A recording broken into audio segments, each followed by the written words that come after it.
Assalamualaikum warahmatullahi wabarakatuh. Alhamdulillah kita ketemu lagi teman-teman semuanya. Kali ini saya masih ada di Surya Asri Cijeruk ya. Kita sedang melakukan pembangunan di di tipe yang baru. Nah teman-teman semuanya ya, kita akan coba membahas sebuah tema yang sangat menarik sebenarnya sekarang yang kita semuanya rasakan, yaitu hebatnya teknologi, luar biasanya teknologi, perkembangan teknologi dari waktu ke waktu sampai sekarang, sehingga akhirnya semua yang ada di dunia ini itu ada di genggaman kita, yaitu apa? Yaitu handphone. Nah, teman-teman, apa sih dampak teknologi bagi kita, khususnya ketika kita berbicara tentang keuangan? Nah, ini yang akan kita coba bahas ya hari ini. Mudah-mudahan bisa membuat apapun memberikan manfaat kepada teman-teman semuanya. Teman-teman semuanya ya, yang kita ketahui bersama ya, teknologi yang sekarang itu luar biasa sehingga akhirnya apapun yang ada di belahan dunia manapun juga itu akan bisa kita ketahui atau akan sangat mempermudah kita dalam membuat sebuah perjanjian, transaksi dan lain sebagainya. Kita akan bisa mengetahui berbagai produk dari mana-mana pun dari seluruh dunia ya, hanya ada di dalam handphone kita. Nah, ini efeknya apa ya? Efeknya akan sangat mudah bagi siapapun juga yang memiliki keinginan untuk memiliki sesuatu ya, sebuah produk ataupun segala sesuatu yang diinginkannya itu dengan sangat mudah ya. Nah, efeknya maka kita sebagai seseorang yang harus mampu memiliki manajemen keuangan yang baik, maka kita harus mengelola teknologi ini dengan sebaik-baiknya dalam pengelolaan keuangan. Nah, teman-teman semuanya, ketika saya mewawancarai beberapa orang ya, yang saya kenal dan juga mungkin mereka sekarang umurnya di bawah kita, generasi milenial lah gitu ya. Nah, mereka itu sangat terbiasa dengan yang namanya toko online ya, sehingga apapun yang mereka inginkan itu akan sangat mudah sekali mereka beli. Nah, ini adalah menjadi sebuah tantangan yang harus kita hadapi untuk mengelola keuangan kita dengan baik. Kenapa? Karena kalau tidak kita bisa kelola, maka apapun yang kita inginkan tanpa sadar ketika kita lihat maka akan kita beli. Nah, artinya juga bahwa keuangan yang kita miliki ini akan semakin tidak terkontrol. Kenapa? Karena sesuatu yang kita tidak rencanakan untuk kita beli bisa jadi akhirnya itu menjadi yang kita beli gitu loh. Nah, ini banyak sekali terjadi di kalangan kita ya. Teknologi tidak bisa kita bendung ya, informasi tidak bisa kita bendung, tapi bagaimana akhirnya kita bisa mengelola diri sendiri dan juga mengelola keuangan kita, dan itu adalah hak kita. Nah, kali ini kita akan coba mengajak bagaimana akhirnya seorang itu bisa mengelola keuangannya dengan baik, terutama ini milenial. Nah, yang pertama adalah teman-teman semuanya, kita harus mengetahui, kita harus merencanakan pengeluaran yang ada dalam pendapatan kita setiap bulannya. Ya, jangan sampai akhirnya kita terlalu banyak ataupun bahkan jika perlu jangan sampai akhirnya kita memberikan ataupun mengeluarkan uang yang tidak kita rencanakan untuk belanja ini, belanja itu ya, yang akhirnya kita lihat di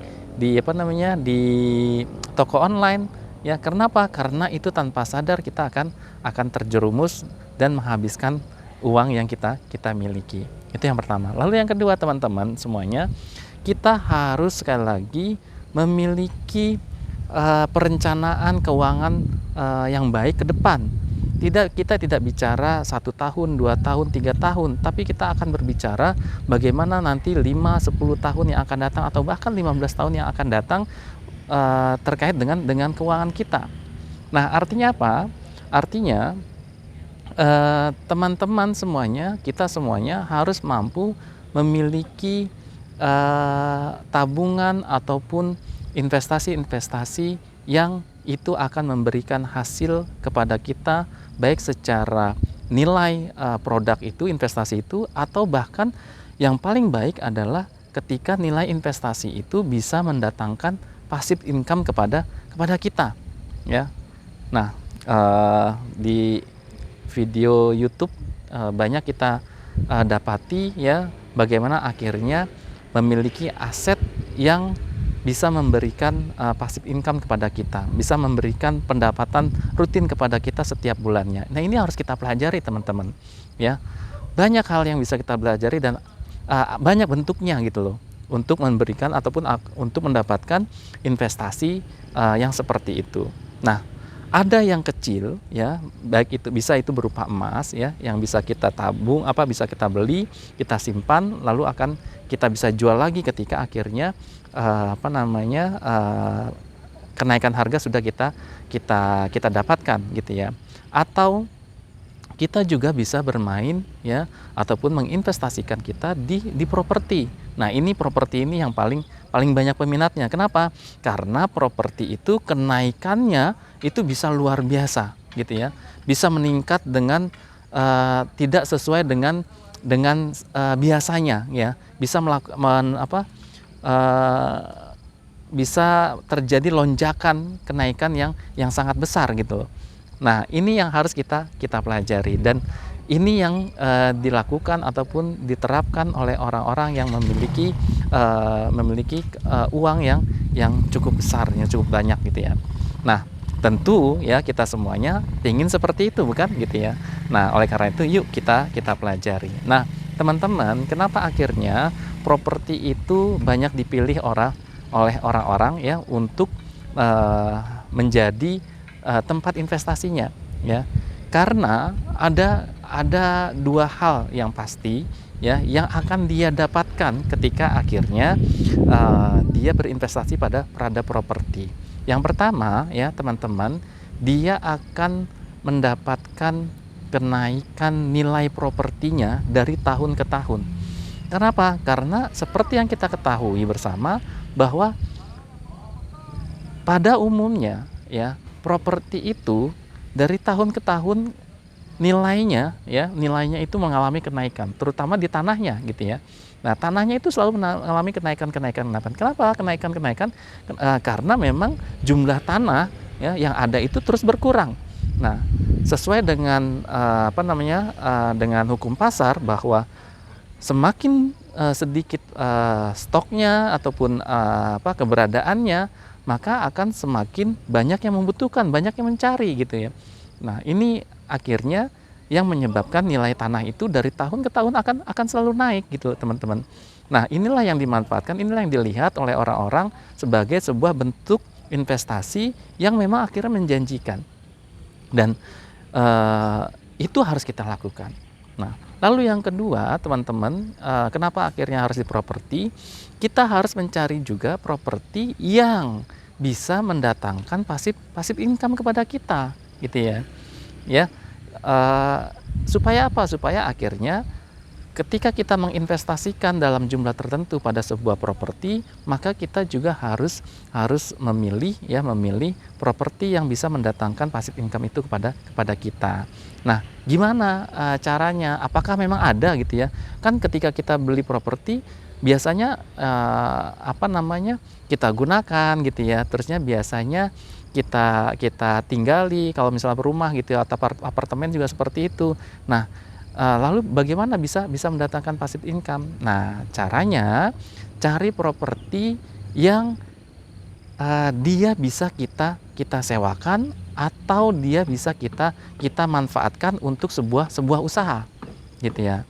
Nah, yang bisa dimanfaatkan untuk sebuah usaha seperti apa misalnya? Nah, banyak nih, misalnya kita bicara untuk beli properti, ya, yang di tempat strategis, kita bangun sebuah Indomaret atau Alfamart gitu ya. Nah, lalu kita kita akan mendapatkan penghasilan dari penghasilan penjualan di Indomaret atau Alfamart itu gitu ya, itu minimarket itu gitu ya, apapun bentuknya, apapun mereknya seperti itu. Nah, ini akan mendatangkan dua keuntungan yang tadi, bahwa secara nilai propertinya dari tahun ke tahun akan meningkat, dan juga setiap bulannya akan mendatangkan pendapatan, ya, passive income kita gitu ya. Nah, ini yang perlu kita pahami. Lalu yang kedua ya, selain itu digunakan untuk usaha, lalu yang kedua adalah bisa disewakan. Bisa disewakan seperti apa? Ya, sekarang lagi banyak juga kos-kosan gitu ya. Tapi mungkin sekarang ketika pandemi ini kos-kosan mungkin sedang turun ya, karena mungkin yang menjadi pangsa pasarnya mahasiswa yang kerja dan lain sebagainya itu sedang juga menurun, atau misalnya sedang berada di rumah saja gitu ya, seperti itu. Nah, itu juga bisa. Lalu apalagi? Nah, yang sekarang lagi ya teman-teman semuanya adalah kita membeli properti itu ya, membeli properti yang ya, bisa digunakan ataupun bisa disewakan oleh orang-orang banyak yang membutuhkan sebuah suasana yang berbeda daripada yang biasanya ya. Nah, ini biasanya ada di daerah-daerah yang sejuk, daerah-daerah yang pegunungan gitu ya, daerah-daerah pedesaan seperti itu. Di mana akhirnya orang-orang akan banyak mencari tempat-tempat seperti itu sekarang gitu ya. Modelnya lagi begitu sekarang, untuk bersama-sama keluarga menghabiskan waktu ya, refreshing gitu ya, healing kalau sekarang bahasanya gitu ya. Dan itu sekarang sedang sangat diminati gitu loh. Nah, itu teman-teman, ini perlu kita segera sambut ya peluang ini, jangan sampai akhirnya kita ketinggalan juga. Kenapa? Karena kalau misalnya nanti trennya sudah menurun, maka peluang untuk mendapatkan passive income-nya itu akan juga menurun gitu ya, seperti itu. Nah, oleh karena itu ketika sesuatu itu sedang maka kita harus cepat-cepat mengambil kesempatan itu gitu loh. Ketika ada peluang harus kita langsung manfaatkan gitu. Nah, ini yang ketiga ini gitu ya, yang mencari tempat yang bisa disewakan, yang banyak dicari oleh orang-orang keluarga-keluarga untuk mereka beristirahat, mereka berrekreasi gitu ya. Itu bisa kita lakukan. Kenapa? Karena pastinya selain akhirnya nilainya juga nilai propertinya itu bertambah, juga kita akan mendapatkan passive income ya dari penyewaan yang dilakukan. Loh, kita nanti susah dong nyewa-nyewain, ngurus dan lain sebagainya gitu ya. Ngurus pendaftarannya, ngurus pembayarannya, ngurus perawatannya dan lain sebagainya. Nah, ini yang harus kita juga cari pintar-pintar gitu loh. Cari tempat ya yang memang sudah ada pengelolanya gitu ya. Sudah ada manajemennya, sehingga akhirnya ya secara marketingnya sudah diurusin, secara pengelolaannya juga sudah diurusin. Kita hanya akan mendapatkan laporan setiap bulan dan akan mendapatkan transferan setiap bulan gitu loh. Nah, ini yang harus dicari oleh kita semuanya teman-teman gitu ya. Jadi jangan sampai akhirnya ya uang kita itu hanya dihabiskan oleh konsumtif, pembelian yang konsumtif sifatnya seperti itu. Nah, kita harus cerdas, kita harus bisa memilih apa yang memang bisa bernilai untuk masa depan kita.